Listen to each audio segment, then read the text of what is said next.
Say good evening, everybody. This is Vitality here at Red Barn Productions this evening, and we are doing an update to the Behringer flagships model of their X-Touch. Uh, you'll have to forgive me. I wasn't planning on being back quite so soon, uh, but I reached out to Behringer's support group, and they replied today, and the answers were not good, and I felt that I needed to make this video. I fear that I misspoke at the beginning of yesterday's video when I said that I thought the X-Touch that we have here on the desk at $600 would be a great bang for the buck, and here's why. I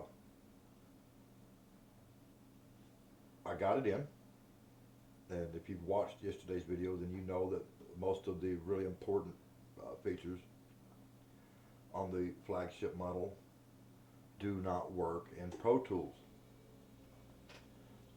Well, I thought that maybe I was doing something wrong, so I contacted Behringer, because right off the bat, if you have not watched the other video,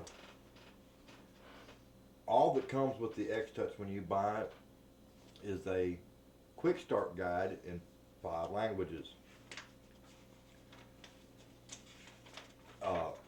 It's got 21. It's 21 pages long. Okay, correction, 22. No, 23 pages from front cover to back cover in 5 different languages. And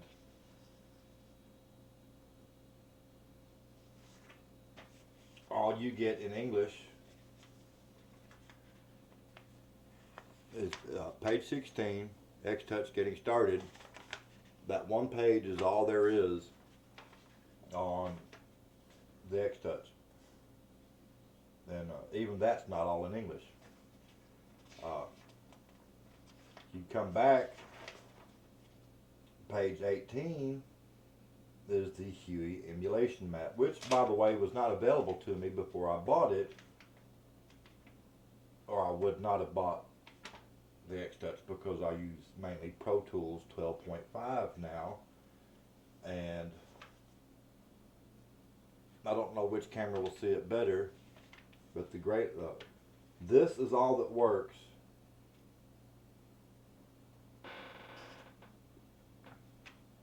This is all that works in Pro Tools.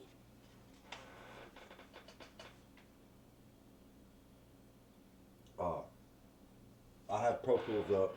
The touch faders do not work. A lot of the cool features do not work in Pro Tools. I can't stress that enough. So if you're using Pro Tools, I'm telling you right now, do not buy the Behringer X-Touch. And Behringer, this one's to you.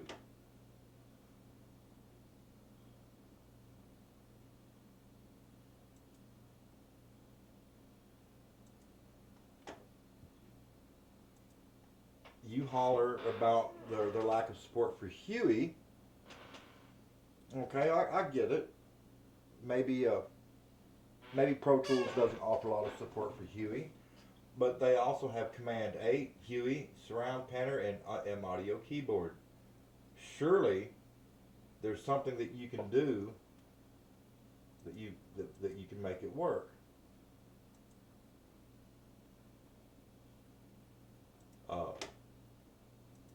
If you cannot, then I suggest that you be clear and upfront in all your literature and say that these features are not supported in Pro Tools. Most companies, in fact, do that. Let me pull up the letter that I got and read it to you. This is what Behringer told me today. Dear Vitality, thank you for contacting us. At this time, there is no other documentation on the X-Touch outside of the Quick Start Guide. The X-Touch will offer limited support in Pro Tools since Avid has not offered full support with Huey protocol. Some of these features include the lack of changing the scribble strip colors. The X-Touch is not remappable. The predefined modes Huey and Mackie are the only functioning options on the X-Touch for MIDI controlled via USB. The colors on the scribble strips can only be changed in the X control mode when using the Behringer X series of mixers. The XR12, XR16, XR18, X18, as well as the X32 models. I have a real problem with that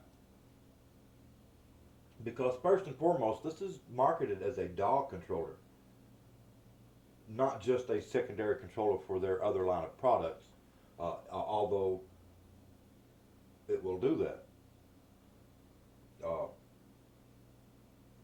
And as such, one would think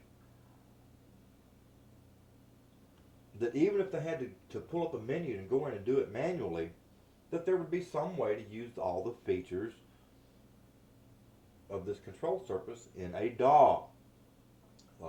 Like, for instance, changing the color of the scribble strips.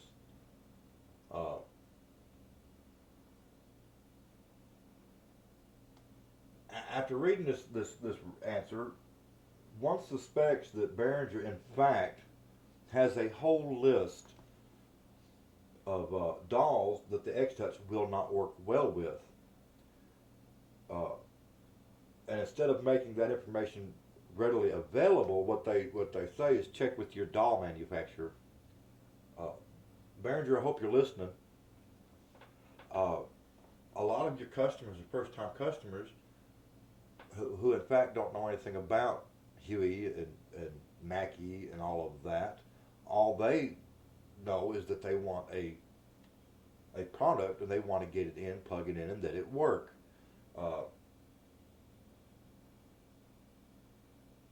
You're a multi-billion-dollar company, so you can't tell me that you don't have a research department that is set up with all of the, with computers that has all the DAWs on it that are manufactured and available around the world today. I'm not going to buy that. If you don't, get with me and I'll help you implement that setup, because just about every other country in the world has a research and development department, and I'm sure that you do too. If this sounds like I'm pissed off, you can bet I am, because this is $600, and the very features that would have made it great, in fact, won't work with Pro Tools. While I realize that Pro Tools is on the decline, they're still the biggest DAW manufacturer in the world today. They're considered the industry standard. So the fact that your product won't work well with Pro Tools, that should have been a very important thing in your literature. Even if it cost you a few sales, at least you were honest about it, or would have been honest about it, could have been honest about it, should have been honest about it, but in fact weren't. Again, this is $600, and a lot of the important features, in fact, don't work. I have not been able to use any thing to do with plugins. It won't map to it. The touch faders do not work. Stuff like that. Well, if that's not going to work, I could have bought a control surface that did what this is doing for $150. $149.99 to be exact. So why would anybody want to give $600 for this if it's not going to work in Pro Tools? Or if you want to go the other way, and you've got a little more money, for $999.97, you could have bought the Slate Raven MTI2, and everything works. I don't get it. I do want to clarify to the viewers that I love Behringer products. I own a lot of Behringer products, not just the X-Touch. I have feedback destroyers. I have rack mount effect processors. I have several different models of their amps for live sound. I have speakers. Uh, Me and Behringer have a love-hate relationship. I love their products, and they love to hate me because I will not sugarcoat it when there's a problem. In fact, they have refused to work with me for over 6 years because they don't like the fact that I tell it like it is. Uh, so we're gonna end this with, if you're using Cubase or Logic, I can't speak for any other DAWs. Only Behringer can do that at the moment. Uh, I know that at least 90% of the features work in Cubase point 5, so I'll just have to assume at this point that it works in the newest version of Cubase as well. Uh,